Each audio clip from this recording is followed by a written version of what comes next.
Siliņi jau izsakās par varbūtību, ka mūsu bērni tiks sūtīti karot uz Ukrainu. Tātad, ja? Nu, kurš tad tur brauks? Šie te pusmūža komentāru rakstītāji vai kurš vai parlamenta locekļi deputāti brauks karot? Nu, mūsu bērns visticamāk grib aizsūtīt karot šobrīd tagad uz Ukrainu, ja mieru uzturēt tur it kā.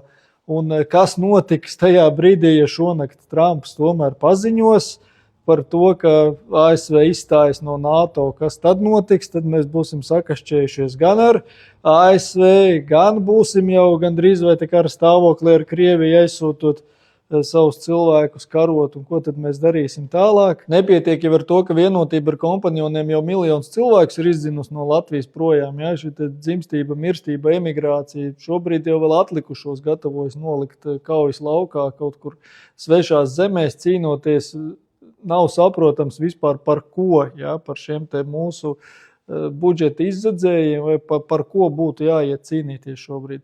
Šeit tikai vēl viens iemesls parādās ģimenēm aizbraukt projām, kam ir 11 dēli, sakravāt koferus un tā kā tas jau notiek jau kopš obligātā iesaukuma izgudrošanas, kad mums solīja, ka nekas nebūs Ukrainas virzienā, redz kā.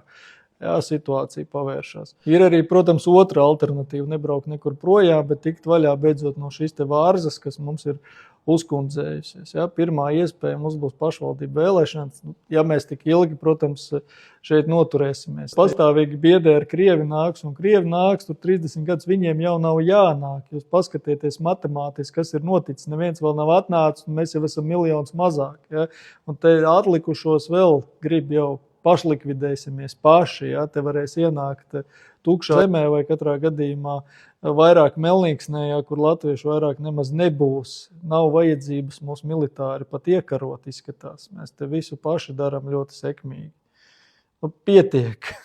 Pietiek. Es esmu Arturs Klēbaks, padalieties ar šo video, piesakojieties, pievienojieties jaunlatviešiem un pasakam nē šīm te neadekvātajām iecerēm.